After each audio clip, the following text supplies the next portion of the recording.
నమస్తే, నేను మీ కుప్ప పద్మిని. ఇన్నాళ్ళు మీ సపోర్ట్‌ని నాకు అందిస్తూ, మీ ప్రేమని నాకు అందిస్తున్న ప్రతి ఒక్కరికి కృతజ్ఞతలు. ఇప్పుడు చూడబోతున్న ఈ వీడియో కూడా ఖచ్చితంగా మీకు ఉపయోగపడుతుంది. లైక్, షేర్ అండ్ సబ్స్క్రైబ్ చేసి మీ ఇష్టాన్ని అలాగే మీ సపోర్ట్‌ని నాకు అందించండి. అలాగే ఈ వీడియో పట్ల మీ అభిప్రాయాన్ని కామెంట్ సెక్షన్‌లో కామెంట్ చేసి నాకు తెలియజేయండి. నమస్తే. నమస్తే. Welcome to our channel. నేను పద్మిని. ప్రస్తుతంతో పాటు ప్రముఖ ఆధ్యాత్మికవేత్త, ప్రముఖ astrologer and numerologist, gemmologist, vastu consultant Tanishq గారు మనతో పాటు ఉన్నారు. మాట్లాడదాం. తనిష్క గారు నమస్తే అండి. నమస్తే అమ్మా. కొంతమంది ఒక కంప్లైంట్ చేస్తుంటారు, అస్తమాను యాక్సిడెంట్స్ అవుతున్నాయండి, చీటికి మాటికి పడిపోవడం. అవి పెద్ద పెద్దవని అనుకో, పెద్ద పెద్దవి కాదు, చిన్న చిన్నవి కూడా అస్తమానం అవుతున్నాయి. లేకపోతే అస్తమాను హాస్పిటల్స్ చుట్టూ తిరుగుతున్నామండి. డబ్బులన్నీ ఆ హాస్పిటల్స్ కి ఖర్చు అవుతున్నాయి. పోనీ ఏమైనా ఇబ్బంది ఉందా అంటే లేదు, ఏమీ లేదు అని అంటారు, మేమే ఇబ్బంది పడుతుంటాం అని చెప్తుంటారు. బాగా అనిపిస్తుంది. ఆరోగ్యమే మహాభాగ్యం కదా, ఆరోగ్యం లేకుండా మనకి ఎన్ని ఐశ్వర్యాలు ఉంటే ఏమిటి ఉపయోగం? అయితే ఈ యాక్సిడెంట్స్ తల్లులకు మాత్రం చాలా భయపడుతుంటారు. ఒకవేళ తుంటరి మగపిల్లలు ఉంటే ఫాస్ట్ గా వెళ్తారేమో, ఏమైనా అవుతుందేమో, ఎంతసేపు ఇదే రొంది పాపం తల్లులకి. అయితే అట్లాంటి మగపిల్లలు కాస్త కుదురుగా ఉండటము, లేకపోతే ఈ యాక్సిడెంట్స్ అనేవి తగ్గటము, హెల్త్ ఇష్యూస్ తగ్గాలి అంటే ఏదైనా మంచి రెమెడీ చెప్తారా? ఓకే. ఇప్పుడు ఆరోగ్య సమస్యలు మనం వచ్చి ఏంటంటే చాలా మందిలో అసలు జాతక రీతిగా వీళ్ళు ఏం చేస్తారంటే అసలు చూస్తారు, అయితే మనం చూడగానే జాతకంలో ఆరోగ్య సమస్యలుగా ఉంది అని చెప్పేస్తాం. నిన్న కూడా ఒక క్లయింట్ చూశారు. వాళ్ళు కూడా ఏంటంటే వాళ్ళ భార్య గురించి తన జాతకం చెక్ చేసుకోవాలని చెప్తే సరే అని చెప్పి చూశాను. చూస్తే ఆమెకు మానసిక బాధలు ఒక 4 సంవత్సరాలుగా ఉంది అని చెప్పాను. 100% కరెక్ట్ చెప్పారు. ఆమెకి ఏం ప్రాబ్లం ఉంది అనేది ఇక్కడ జాతకంలో వచ్చేస్తుంది. సో ఇవి మీరు అసలు వాళ్ళకి కొన్ని నేమ్స్ కూడా చెప్పాను. అంటే నెంబర్ పవర్, ఈ నెంబర్ లో ఉండే వాళ్ళదా వీళ్ళకి ఏదైనా ప్రయోగం చేసి ఉంటారని కనిపిస్తుంది ప్రశ్న చక్రంలో. సో ఈ విషయం చెప్పంగానే తను ఇంకా షాక్ అయ్యారు. అవును మేడం, మీరు చెప్పింది కరెక్టే. ఎందుకంటే చూపించుకునేది తను భార్య గురించి ఆయన, బట్ ఆయన తోడు పుట్టిన వాళ్ళదా ఈయనకి బ్లాక్ మ్యాజిక్ ఈమెకు చేశారనే విషయం ఆయనతో ఓపెన్ గా చెప్పాల్సి ఉండేది చెప్పాను నేను. ఈ తోబుట్టువులకి ఏంటండి బాబు ఇలా తయారయ్యారు? ఏదో కొంతమంది ఉంటారు, కానీ మీరు తప్పుగా అనుకోవచ్చు. మీ అసలు మీ తోడు పుట్టిన వాళ్ళే ఇక్కడ చూపిస్తుంది చక్రంలో. అట్లా అంటే సరే అమ్మా మీరు చెప్పండి, ఉన్నది చెప్తారు, అసలు చెప్పండి అని చెప్తే తర్వాత నేను ఇవన్నీ చెప్పాను. ఆ నంబర్ ఫస్ట్ నోట్ చేసుకోమన్నాను. తర్వాత మీకు వాళ్ళు ఎవరి మీద అనుమానం ఉందో వాళ్ళ నేమ్ చెప్పండి, మీరే నెంబర్ కౌంట్ చేయండి, ఏం నెంబర్ లో వస్తుంది చూస్తే 100% కరెక్ట్ మేడం చెప్పేశారు ముందుగానే. మాకు కూడా అనుమానం ఉంది, ఒప్పుకున్నారు తను. ఎందుకంటే కొంతమంది తోడు పుట్టిన వాళ్ళు అసలు బాధ అనిపిస్తుంది కదా. ఎవరైనా ఒక పరాయి వాళ్ళ దగ్గర, బయట వాళ్ళ దగ్గర అవునండి మా వాళ్ళే చేశారని అందరూ అలా చెప్పేయాలి. సో ఇప్పుడు ఆరోగ్య సమస్యలు చూడండి, వాళ్ళకి వచ్చింది నెగిటివ్ ఎఫెక్ట్ బ్లాక్ మ్యాజిక్ వల్ల వచ్చింది. ఇదే కొన్ని జాతక రీతిగా వాళ్ళకి అసలు దశ చేంజ్ అయినప్పుడు వస్తుంది.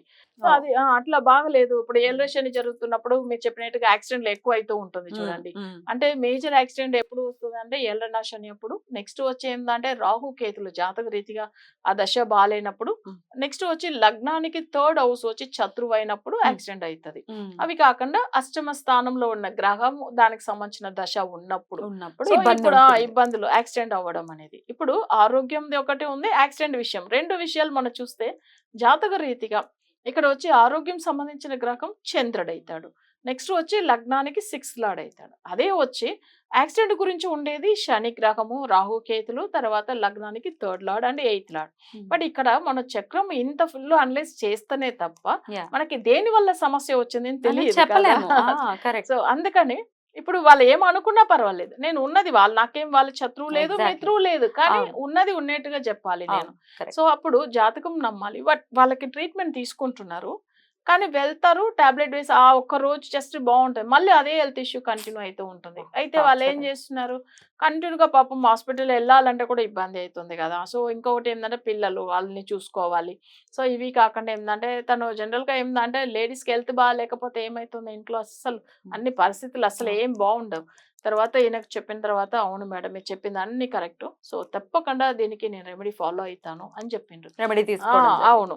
ఎందుకంటే ఇవి ఒక విషయం మనం చూడండి, జాతకంలో ఒకటి వాళ్ళకి ఆరోగ్య సమస్యలు లేదా యాక్సిడెంట్, ఇవన్నీ యాక్సిడెంట్ కూడా చూడండి కొంతమందికి ఏంటంటే బ్లాక్ మ్యాజిక్ జరుగుతున్నప్పుడు కూడా అట్లా జరుగుతాయి. అట్లా వాళ్ళు సంకల్పం చేస్తారా యాక్సిడెంట్స్ అవ్వాలి? అవును, అట్లాంటి వాళ్ళు ఉంటారు. సో అట్లా కూడా జరుగుతూ ఉంటుంది. అసలు నేను ఇంకో క్లయింట్ మొన్న వచ్చి యుఎస్ లోంచి మాట్లాడారు. యాక్చువల్‌గా ఏందంటే మన ప్రోగ్రామ్ చూసి చాలా మంది హెల్త్ ఇష్యూ అసలు క్యూర్ అయిందని చెప్తూ ఉండడం అది విన్నారంట. యాహ్! విన్న తర్వాత ఆమె జాతక రీతిగా చూపించుకుంటే వాళ్ళ సిస్టర్ మాట్లాడారు ఇక్కడ. సో, ఇండియాలో ఉన్న ఆమె మాట్లాడారు. మాట్లాడితే ఇప్పుడు ఆమెకి ఎప్పటిలోంచి బాగుండట్లేదనేసి అసలు నేను చెప్పాను. ఆమె రికార్డ్ చేసుకోమని చెప్పేసాను. సో, ఎందుకంటే ఆమె వినాలి కదా! యూఎస్‌లో ఉంది ఆమె. బట్ అయితే మీరు పంపియండి రికార్డ్ చేసుకోండి. సో, ఆమెకి ఏ ఇయర్‌లోంచి హెల్త్ ఇష్యూ వచ్చింది? అసలు ఎవరి వల్ల ప్రాబ్లమ్ ఉంది? అన్నీ చెప్పేసాను నేను. సో, అన్నీ కరెక్ట్ మేడం మీరు చెప్పిందని ఈమె చెప్పిండ్రు. సో, అవన్నీ ఎందుకంటే జ్యోతిష్య పరంగా మనకొచ్చి చేతబడి వల్లదా సమస్యలా? లేదు వేరే ఇష్యూస్ ఉందా? ఇవన్నీ కనిపెట్టి దాన్ని మనం తెలుసుకోవచ్చు. సరే కామన్‌గా మన పరిహారం అంటే చెయ్యాలి అంటే గనుక చేయాలి ఏం అంటే చేయాలి? ఇప్పుడు ఆరోగ్య సమస్యలు అంటే దానికి అధిదేవత చంద్రుడు అని చెప్పాను. చంద్రుడుకు మనం ఎక్కువ ఏందంటే తిరుపతి వెంకటేశ్వర స్వామిద ఎక్కువ మొక్కుతూ ఉంటాం. చాలా మందిలో ఆరోగ్య సమస్యలు ఉన్న వాళ్ళు ఏం చేస్తారంటే తిరుపతికి ఏదన్నా మొక్కు పెట్టుకొని ఏదన్నా ఒక కోరిక పెట్టేసుకొని ముడిపు కడతారు. ఇంకొక విషయం ఏందంటే స్వామి వారికి ఏదన్నా ఇప్పుడు చూడండి వాళ్ళకి హెల్త్ విషయం ఇప్పుడు కాళ్ళు ఏదో ఫ్రాక్చర్ అయిందంటే కాళ్ళకి సంబంధించిన వెండిలో తీసి వేస్తారు చూడండి. లేదా కళ్ళకి సంబంధించింది. బట్ ఇట్లా వాళ్ళు ఏమైతుందంటే కొంతమందికి అవి అసలు ఎలా చేయాలని కూడా తెలియదు. కానీ నిజంగానే స్వామి వారిని శనివారం రోజు పూజ చేసి తులసి ఆకులతో అర్చన చేసి తిరుపతి బాలాజీ వెంకటేశ్వర స్వామి ఫోటో పెట్టేసుకొని ఆయనకేందంటే అసలు ఆకులతో అంటే తులసి ఆకులతో అర్చన చేసేటప్పుడు వీళ్ళకేం హెల్త్ ఇష్యూ ఉందో అది ఒక్కసారి అది సాల్వ్ కావాలని కోరుకోవాలి.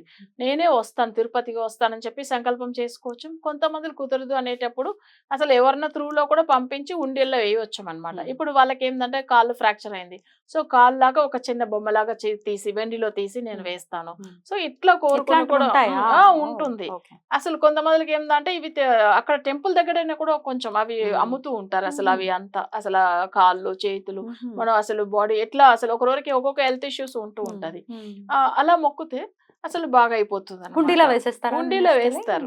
హుండీలో వేస్తారు. అది నిజంగానే చాలా మందిలు నా క్లయింట్లు కూడా నేను చెప్పున్నాను. వీళ్ళు ఫాలో అయిన 1 వీక్ లో బాగా అయిందండి 10 days లో మంచిగా అయిందని చెప్తూ ఉంటారు. అంత స్వామి వారు అసలు చెప్పాలి ప్రత్యక్ష దైవం ఆయన అంటే ఎంత చాలా ఇన్స్టెంట్ రిజల్ట్స్ వచ్చేస్తాయి. అందుకే చాలా ఒక్కసారి వెళ్ళి ఆయన దర్శనం చేసుకున్నారు అనుకోండి ఏదైనా మొక్కు పెట్టుకుంటే తప్పకుండా ఖచ్చితంగా అవుతుంది. సో ఇది వచ్చి ఏంటంటే ఇంట్లో ఉన్న వాళ్ళు ఇట్లా వాళ్ళకి ఏమైనా ఆరోగ్య సమస్యలు ఉంటే వాళ్ళు పూజ చేసి మొక్కు పెట్టుకొని వేస్తామని చెప్పి చేసుకొని తర్వాత వెళ్ళి వేయవచ్చు. ఒకవేళ వాళ్ళు వెళ్ళకపోయినా ఎవరి త్రూలోనో కూడా పంపించి వేయవచ్చు. నెక్స్ట్ వచ్చి ఏంటంటే యాక్సిడెంట్లు అవుతూ ఉంటది కదా వీళ్ళకి సంబంధించిన రెమెడీ ఏంటంటే భైరవుడికి పూజ చేయవచ్చు. కాల భైరవుడికి పూజ చేయవచ్చు. ఎందుకంటే కాల భైరవుడు జనరల్ గా ఏంటంటే శనికి ఆది దేవత. ఇప్పుడు యాక్సిడెంట్ మాక్సిమం శని గ్రహం వల్లదా అవుతుంది. సో అప్పుడు ఏమైతుందంటే కాళ్ళ భైరవుడు సంబంధించినది ఆయనకు భైరవ అష్టమి రోజు అంటే మనకు 2 అష్టమిలు వస్తుంది. ఒకటి కృష్ణపక్షము ఇంకొకటి శుక్లపక్షం వస్తుంది. అందులో కృష్ణపక్షంలో వచ్చే అష్టమి తిథి ఫలితం ఎక్కువ ఉంటుంది. ఓకేనా అట్లా ఉన్నప్పుడు ఏం చేయవచ్చు అంటే భైరవుడికి స్పెషల్ గా పూజ చేసి అది కూడా ఏంటంటే టెంపుల్లో వెళ్ళి మన అక్కడ గుమ్మడికాయ దీపం వెలిగించే వాళ్ళు వెలిగించవచ్చు. అంటే బూడిద గుమ్మడికాయతో వెలిగించవచ్చు. లేకపోతే మామూలుగా ఇంట్లో వెలిగించేది ఏంటంటే 2 కొబ్బరి అంటే కొబ్బరికాయ తీసుకొని దాంట్లో అసలు ఏంటంటే మనం వచ్చి నువ్వుల నూనెతో కూడా ఇంట్లో కొబ్బరికాయ దీపం కొబ్బరికాయ దీపం వెలిగించవచ్చు. యాక్సిడెంట్ అసలు కంటిన్యూగా అవుతూ ఉంటుంది ప్రాబ్లం అవుతుంది అని అనేవాళ్ళు భయపడే వాళ్ళు ఇంట్లో కాల భైరవ అష్టకం వినుకుంటూ అసలు స్వామి వారికి కాల భైరవ గాయత్రి కూడా చదువుకుంటూ కూడా స్వామి వారికి అర్చన చేసేసి ప్రసాదం నైవేద్యం పెట్టేసి సో ఆ దీపం తప్పకుండా వెలిగించవచ్చు. 8 రోజులు చేసుకోవాలి. కంటిన్యూస్ గా వెలిగించాలండి. అవును 8 రోజులు. సో అది ఏంటంటే అష్టమి రోజు మొదలుకొని ఇంకా కంటిన్యూస్ గా చేసుకోవాలి. అవును లేదు అష్టమి తిథి మొదలు పెడతాము అంటే పెట్టవచ్చు. లేదు శనివారం ఎందుకంటే ఆయనకి ఇష్టమైన రోజు శనివారం కూడా. సో ఈ 2 ఒకటి తిథి లేదంటే వారం శనివారం. సో ఈ అట్లా 8 రోజులు చేసుకుంటే తప్పకుండా యాక్సిడెంట్ విషయం నుంచి బయటపడతారు. సో ఇవన్నీ కూడా ఒకసారి జాతకం ఫుల్ గా పరిశీలన చేసి చేసుకోవడం ఇంకా మంచిది. ఒకవేళ అట్లా వీలు కాదు ఇంట్లో ఉండే వాళ్ళు చేసుకోవాలంటే ఇలా కూడా చేసుకోవచ్చు. అద్భుతం అండి, చాలా బ్యూటిఫుల్ గా ఎక్స్ప్లెయిన్ చేశారు. డెఫినెట్ గా ఈ హెల్త్ ఇష్యూస్ నుంచి అలాగే చీటికి మాటికి యాక్సిడెంట్స్ అవుతున్నాయంటే వీటి నుంచి బయటపడాలి అనుకునే వాళ్ళు ఖచ్చితంగా కాలభైరవుడు ఆడపడాలని మనస్ఫూర్తిగా కోరుకుంటూ చాలా అద్భుతంగా వివరించారు. కృతజ్ఞతలండి. నమస్కారం. నమస్కారం.